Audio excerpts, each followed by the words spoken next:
Bonjour, bienvenue à toutes et à tous sur Cocotte TV. Aujourd'hui, une nouvelle vidéo de présentation qui porte sur un boîtier Silverstone. Mais on ne va pas parler de mini ITX aujourd'hui, mais plutôt de gros boîtiers, puisqu'on est sur un modèle qui est compatible SSI CE-B avec le Raven RV05 que nous avons reçu dans sa version Black. On va faire un tour complet de ce boîtier et on vous proposera un test complet de ce boîtier très prochainement. C'est tout de suite, c'est maintenant, c'est sur Cocotte TV. On commence avec les tech specs comme toujours. Le prix, 129 €.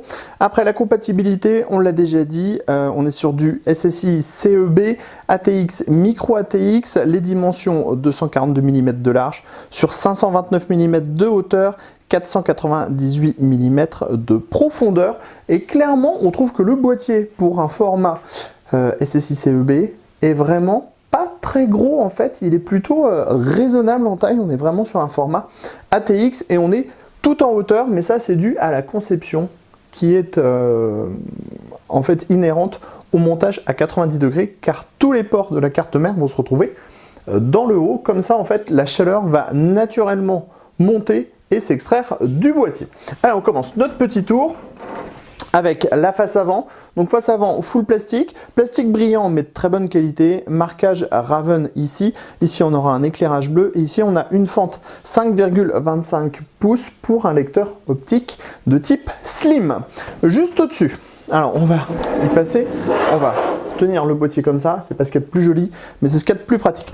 Juste au-dessus, on a le power on, le reset, ici les ports avec deux USB 3.0 et les entrées-sorties audio. Donc c'est sous un petit cache en caoutchouc comme ça, pas de poussière à l'intérieur. Ici on a une grille, donc c'est par là que va s'extraire l'air chaud. Alors c'est pas compliqué, pour l'ouvrir on fait ça, vous voyez ça se libère tout simplement. On a ici un emplacement en 120 mm pour ajouter un ventilateur, l'emplacement de la plaque qui est au shield de la carte mère, les slots d'extension 1, 2, 3, 4, 5, 6, 7 et enfin l'emplacement de l'alimentation ici et on le voit, on a une prise d'air propre pour l'alimentation, ce qui va permettre de réduire la chaleur dans l'alimentation et donc les nuisances sonores.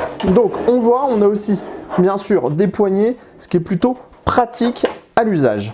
Alors pour remettre le tout en place, vous voyez, on le met, on appuie et c'est fait.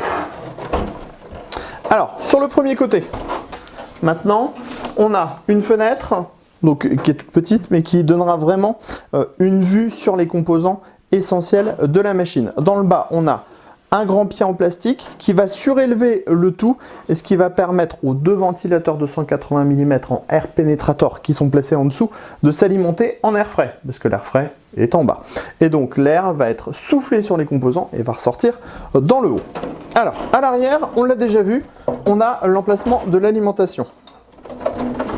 Sur l'autre côté, on n'a pas de visu, donc c'est un panneau noir avec une peinture de très bonne qualité.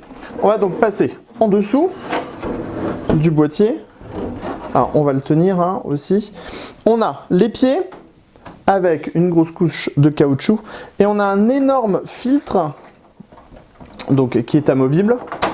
Vous voyez, un énorme filtre amovible de type textile, donc c'est ce qu'il y a de plus efficace pour lutter contre la poussière.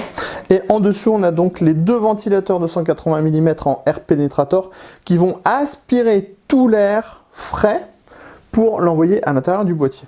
Mais cette grille, elle est compatible avec d'autres formats et donc on pourra mettre par exemple du 3 x 120 mm ou du 2 x 140 mm, ce qui laissera aussi des bonnes possibilités pour du water cooling. Alors, on remet le tout en place. Vous voyez, c'est simple, c'est pratique, c'est normal, c'est du Silverstone. Alors, après, il va falloir rentrer à l'intérieur du boîtier. Et pour ce faire, vous allez le voir, c'est assez simple.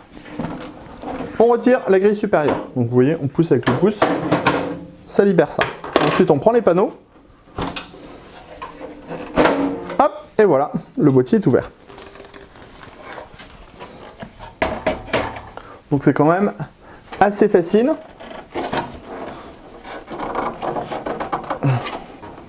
Bien sûr, ça ne va pas fonctionner des deux côtés au moment où on décide de faire la vidéo, si ça fonctionne.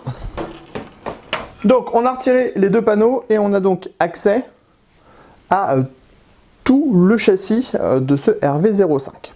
Alors ici on a les baies 3,5 pouces, on a deux emplacements, donc on pourra mettre deux disques durs. C'est moins que dans beaucoup de boîtiers, mais on a une conception qui est vraiment différente. Ensuite ici on a le plateau de la carte mère. Donc on voit, il y a très peu de choses. La carte mère va être soutenue en fait plus sur les côtés. On a malgré tout des passages comme pour ici passer son câble VPN CPU ou encore à cet endroit ou ici. Donc pas de problème à ce niveau-là. Bien sûr, la cage HDD, on peut la démonter si on a envie. On a les deux air pénétrateurs avec les grilles spécifiques qui permettent vraiment de canaliser le flux d'air et d'avoir un flux d'air qui est droit, donc pour avoir une bonne puissance et une bonne dissipation. Ici on a tous les câbles pour allumer le PC, pour gérer les ventilateurs, pour l'USB 3.0. Le tout est gainé en noir pour pas dénaturer. À l'avant, juste ici on va trouver les deux dispositifs pour gérer la ventilation du RV05, donc selon trois lois, donc pour pouvoir gérer la vitesse des deux air pénétrateurs. Donc vous voyez, après hop, c'est simple, parce qu'on a vraiment les poignées qui sont bien faites.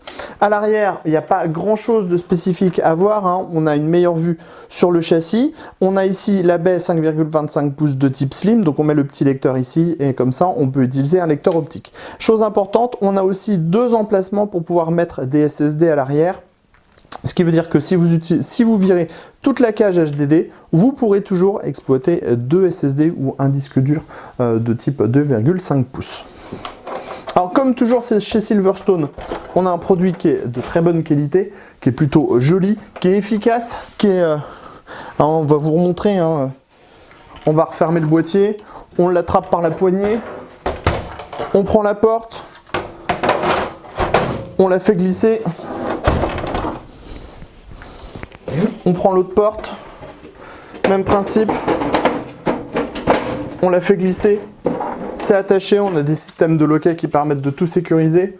On prend la partie haute, on appuie et voilà, on a refermé le boîtier. Alors le test très prochainement sur cocoland.com, on vous rappelle le tarif, 129 €. Alors certes, c'est un peu plus cher que la moyenne, mais on est vraiment sur un châssis qui est spécifique, qui est très intéressant à travailler, même si toujours, on a le regret que chez Silverstone, on n'a que deux prises USB, alors qu'en fait, tous les ports à l'intérieur sont un petit peu masqués par la grille du dessus. Mais nous y reviendrons dans l'article complet qu'on vous proposera très prochainement. Sur ce, on vous dit à très bientôt sur cocoland.com et bonne fin de journée.